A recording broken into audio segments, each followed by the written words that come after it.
Hello friends. आज हम इस वीडियो में महेश कुमार बनवाल की एनसीईआरटी पर आधारित समान अध्ययन बुक जो कि 8वीं सीरीज के नाम से आई है, उस किताब से हम आधुनिक भारत अध्याय 25 ब्रिटिश शासन का भारतीय अर्थव्यवस्था पर प्रभाव से संबंधित महत्वपूर्ण प्रश्नों को देखेंगे, जो आने वाले किसी भी एग्जाम में आपको हेल्प करेगा। इससे पहले ऑलरेडी हमने प्राचीन भारत और मध्यकालीन भारत से संबंधित महत्वपूर्ण अध्याय को हमने कवर कर लिया है। उसका लिंक डिस्क्रिप्शन में दिया हुआ है या फिर प्लेलिस्ट में जाके आप देख सकते हैं। ठीक है, तो चलिए फिर शुरू करते हैं और देखते हैं आज का पहला सवाल।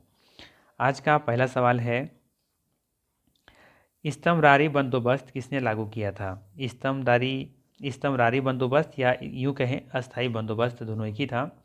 बताना है आपको यहाँ पे अस्थाई बंदोबस्त या फिर स्तंभरारी बंदोबस्त किसने लागू किया था। तो याद रखना है अस्थाई बंदोबस्त या फिर स्तंभरारी बंदोबस्त लॉर्ड कॉर्नवालिस ने लागू किया था। ठीक है, आइए थोड़ा सा जानकारी लेते हैं इसके बारे में। ध्यान दीजिएगा, लॉर्ड कॉर्नवालिस ने 22 मार्च 1793 को अस्थाई बंदोबस्त अथवा स्तंभरारी बंदोबस्त को लागू किया था। ये क्या था? तो ध्यान रखना है, इसके अंतर्गत जमींदार को भूमि का स्वामी माना गया था।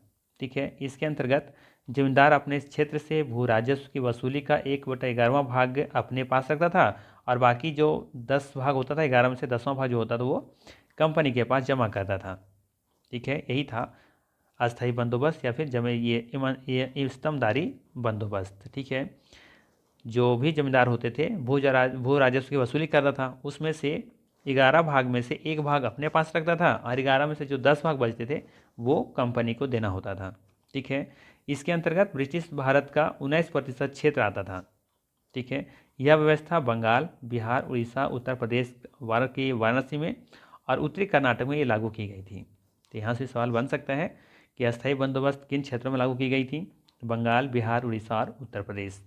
ठीक है, उत्तर प्रदेश के वाराणसी क्षेत्र में और उत्तरी कर्नाटक में। ठीक है, ध्यान रखिएगा, ये ब्रिटिश भारत का 19% क्षेत्र था ये अस्थायी बंदोबस्त जहाँ पे लागू की गई थी। ठीक है, याद रहेगा। तो ध्यान रखना पहला तो कि स्तंभरारी बंदोबस्त जो था ना, वही अस्थायी बंदोबस्त भी था जो कि 1793 में आया था। लॉर्ड कॉर्नवालिस ने इसको लागू किया था। ठीक है, इसमें क्या होता था, जमींदार जो होते थे अपने भू राजस्व की जो वसूली कर रहे थे, तो उसमें से 11 में से एक भाग अपने पास रखते थे और 10 भाग कंपनी को दे देते थे। ठीक है, चलिए अगला सवाल लेते हैं। अगला सवाल है, सर टॉमस मुनरो किस भू राजस्व बंदोबस्त से संबंधित थे?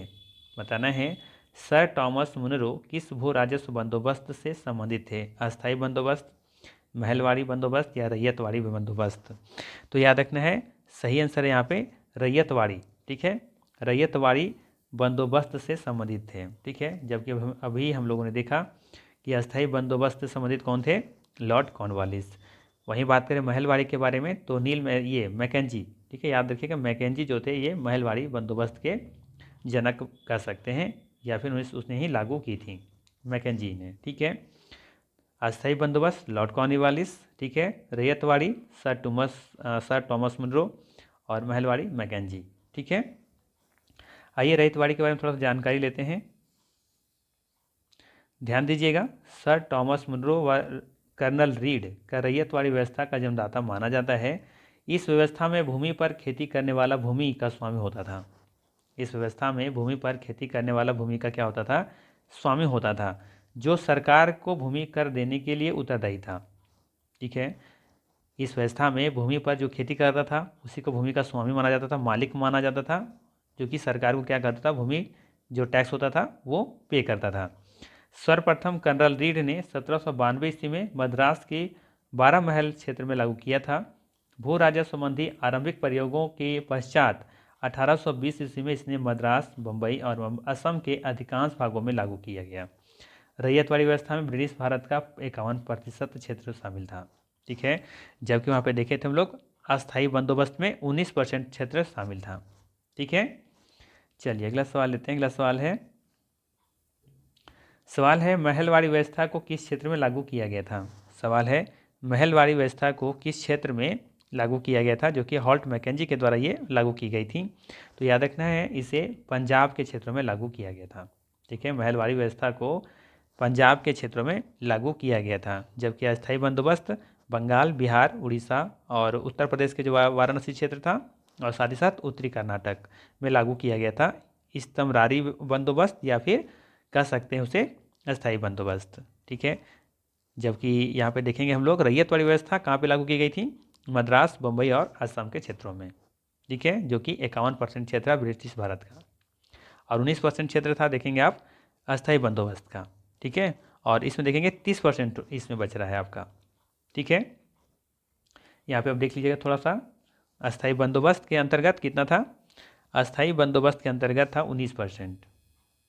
ठीक है, जबकि देखेंगे यहाँ पे महलवाड़ी व्यवस्था, यहाँ इसके अंतर्गत 30%। ठीक है, और रैयतवाड़ी व्यवस्था के अंतर्गत आप देखेंगे, ठीक है, तो यहाँ पे हो जाता है 51%।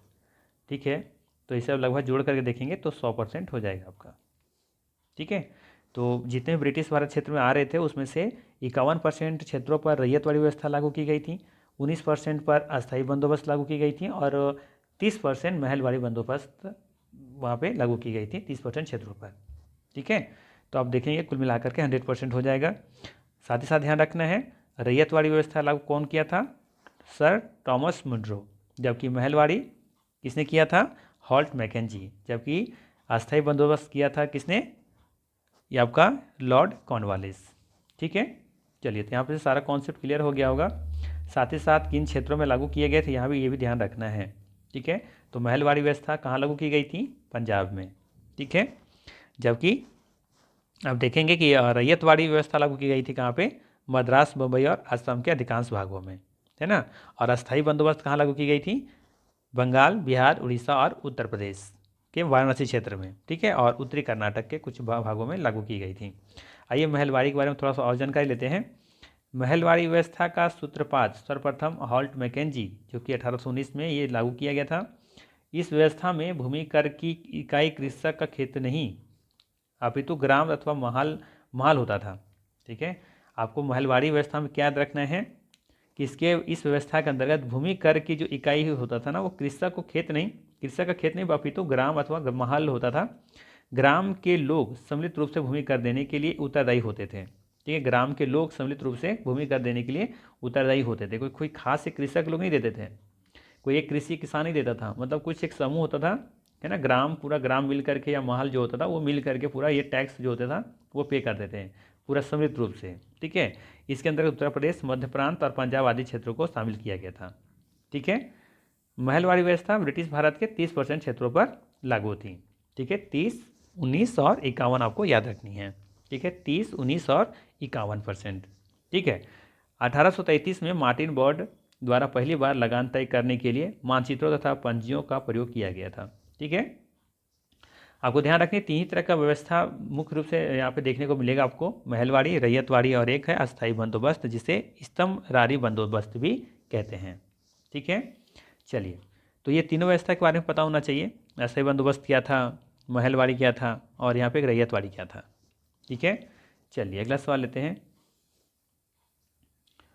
क्वेश्चन नंबर आएगा यहाँ पे, क्वेश्चन नंबर कितना है, 4 नंबर है ना। चलिए देखते हैं इसका क्या है। कह रहा है यहाँ पे कि निम्नलिखित में से कौन दादा भाई नौरोजी के धन के निष्कासन सिद्धांत, जिसे कहते हैं ड्रेन ऑफ वेल्थ थ्योरी, में विश्वास नहीं करता था। कौन ऐसे व्यक्ति थे, है ना, जो कि धन के निष्कासन यानी ड्रेन ऑफ वेल्थ थ्योरी जो कि दादा भाई नौरोजी ने दिया था। ठीक है, उन्होंने बताया था कि कैसे अंग्रेज जो थे वो मतलब भारत से धन को निकासी करके अपने देश ले जा रहे हैं। तो इन पर किसने विश्वास नहीं किया था, ये आपको बताना है दिए गए ऑप्शन में। तो ध्यान रखना है, इसमें थे CR दास, चित्तरंजन कुछ करके थे। ठीक है, आरती दास थे। ठीक है, तो ये जो व्यक्ति थे जो कि इस पर विश्वास नहीं करते थे, तो यहाँ पे बी ऑप्शन सही होगा। ठीक है, बी नहीं, माफ़ कीजिएगा थोड़ा सा, यहाँ डी ऑप्शन सही होगा, सर सैयद अहमद खां। ठीक है, सर सैयद अहमद खां इसका सही आंसर है। ठीक है, सर सैयद अहमद खां ये व्यक्ति थे जो कि ड्रेन ऑफ वेल्थ थ्योरी पर विश्वास नहीं करते थे।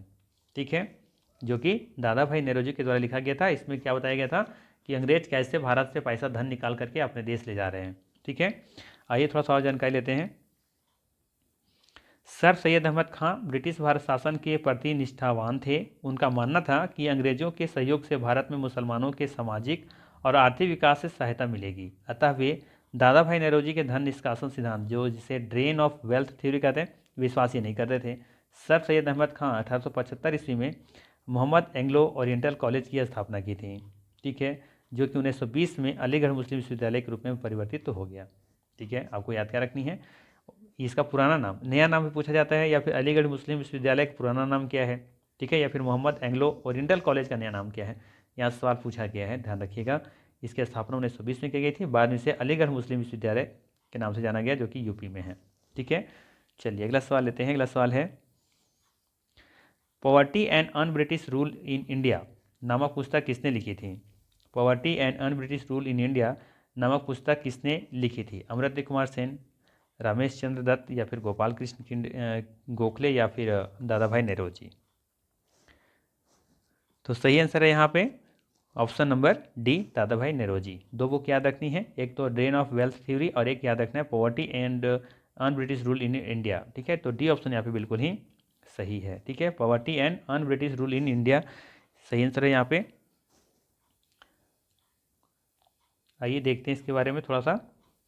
दादा भाई नौरोजी ने भारत की गरीबी के लिए ब्रिटिश आर्थिक नीतियों को उत्तरदायी माना। भारतीय धन के बहिर्गमन की और ध्यान आकर्षित करने का प्रथम प्रयास दादा भाई नौरोजी ने ही किया। ठीक है, भारतीय धन के बहिर्गमन यानी कि भारतीय जो धन थे बाहर ले जाए जा रहे थे अंग्रेजों के द्वारा, उसके बारे में ध्यान आकर्षित करने का सबसे पहला जो काम किए थे दादा भाई नौरोजी ने ही किया था। कालांतर में दादा भाई नौरोजी ने अपने कुछ निबंधात्मक लेखों जैसे कि poverty and British rule in India 1867 में लिखी गई थी, तथा the wants and means of India 1870 में ये भी लिखी गई। ठीक है, द्वारा धन के निष्कासन सिद्धांत की व्याख्या की थी। ठीक है, चलिए आगे देखते हैं। अगला सवाल है,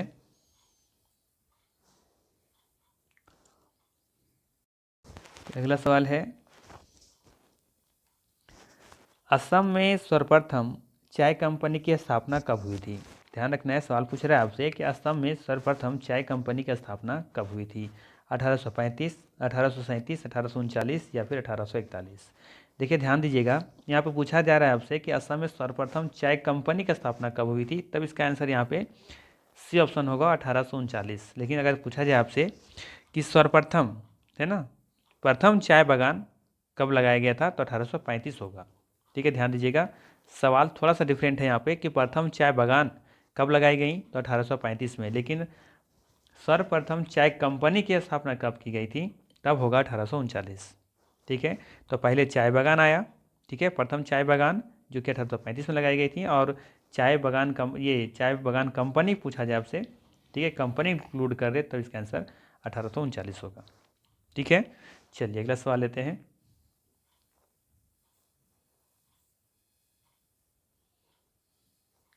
अगला सवाल है, 18वीं शताब्दी के मध्य इंग्लिश ईस्ट इंडिया कंपनी के द्वारा बंगाल से निर्यातित प्रमुख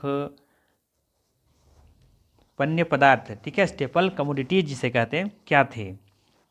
दिए गए ऑप्शन बताना है कि कौन सा सही आंसर होगा यहाँ पे। तो ध्यान दीजिएगा, इसका सही आंसर जो दिख रहा है ऑप्शन नंबर डी, ठीक है, कपास, रेशम, सोरा और अफीम इसका सही आंसर है।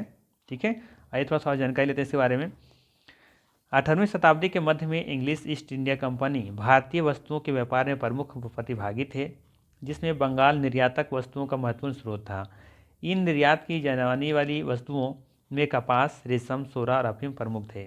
18वीं शताब्दी उत्तरार्ध में नील भी निर्यात की एक महत्वपूर्ण वस्तु हो गई थी। ठीक है, चलिए अगला सवाल लेते हैं। अगला सवाल है कि ब्रिटिश भारत में सैन्य बल पर केंद्रीय राजस्व का कुल कितना प्रतिशत व्यय होता था? बताना है कि ब्रिटिश भारत में सैन्य बल पर केंद्रीय राजस्व का कुल कितना प्रतिशत व्यय होता था, खर्च होता था? तो सबको पता होगा 40% इसका सही आंसर है, 40% खर्च होता था। ठीक है, आइए थोड़ा सा और देख लेते हैं क्या दिया हुआ है यहाँ पे। सेना भारत में कंपनी के शासन की रीढ़ थी। 1857 के बाद सेना का व्यवस्थित पुनर्गठन हुआ। ब्रिटिश भारत में सैन्य बल पर कुल खर्चा केंद्रीय राजस्व का 40% था। ठीक है, चलिए अगला सवाल लेते हैं। अगला सवाल है, दक्षिण भारत में सिंचाई व्यवस्था का अग्रदूत किसे माना जाता है? बताना है आपको कि दक्षिण भारत में सिंचाई व्यवस्था का अग्रदूत किसे माना जाता है? तो ध्यान रखना है, दक्षिण भारत में सिंचाई व्यवस्था का जो अग्रदूत है वो सर आर्थर कॉटन को माना जाता है। ये ऑप्शन यहाँ पे सही है। ठीक है, बाकी ध्यान रखिएगा यहाँ पे कि सर आर्थर कॉटन ब्रिटिश सिंचाई अभियंता थे। उन्होंने दक्षिण भारतीय राज्यों की सिंचाई व्यवस्था हेतु उल्लेखनीय कार्य किया, इसलिए सर आर्थर कॉटन को दक्षिण भारत में सिंचाई व्यवस्था का अग्रदूत माना जाता है। ठीक है, याद रखिएगा, इंपॉर्टेंट सवाल है यहाँ के लिए। चलिए अगला सवाल देखते हैं। अगला सवाल क्या दे रखा है,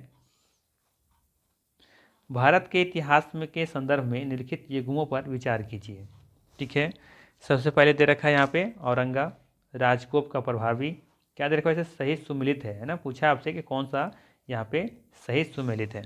ठीक है, तो चलिए हम लोग पहले ही सुमेलित कर लेते हैं कि कौन सा यहाँ पे सही है और कौन सा नहीं है। तो देखिए पहला तो औरंगा, ये जो औरंग है ये राजकोष का प्रभारी, ये गलत है, ऑप्शन मिला हुआ है।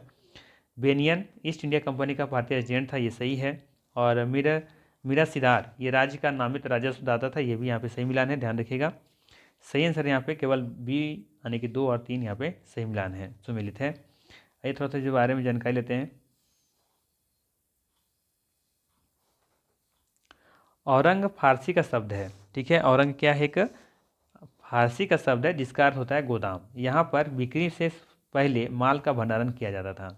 यहाँ पर बिक्री से पहले माल का भंडारण किया जाता था। बेनियान यानी कि बनिया पारंपरिक वणिक समुदाय के व्यापारी थे जो ईस्ट इंडिया कंपनी के एजेंट के रूप में कंपनी एवं भारतीय कारीगरों के बीच मध्यस्थ का काम करते थे। मिरासी अरबी शब्द है जिसका अर्थ है उत्तराधिकार। रैयतवाड़ी प्रणाली में सरकार द्वारा मिरासीदारों को राज्य का इकलौता नामित राजस्व दाता माना गया है। ठीक है, चलिए अगला सवाल लेते हैं। अगला सवाल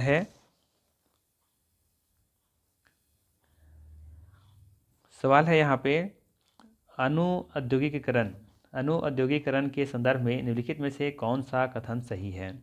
ठीक है, पहला दे रखा है यहाँ पे, यह प्रक्रिया 1813 में शुरू हुई थी, प्रारंभ हुई थी, बिल्कुल सही है।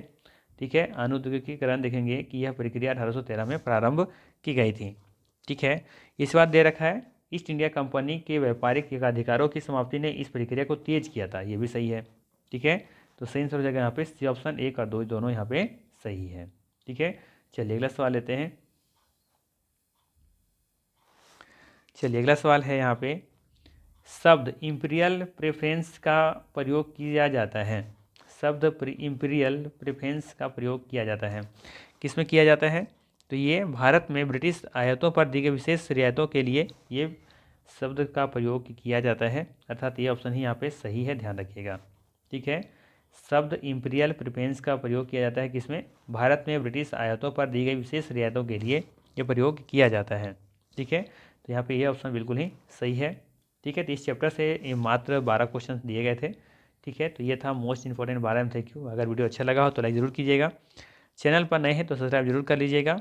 और हम लोग का नेक्स्ट टॉपिक है 1857 का विद्रोह। ठीक है, तो हम लोग मिलेंगे फिर नेक्स्ट इसी वीडियो के साथ। ठीक है, तब तक के लिए टेक केयर।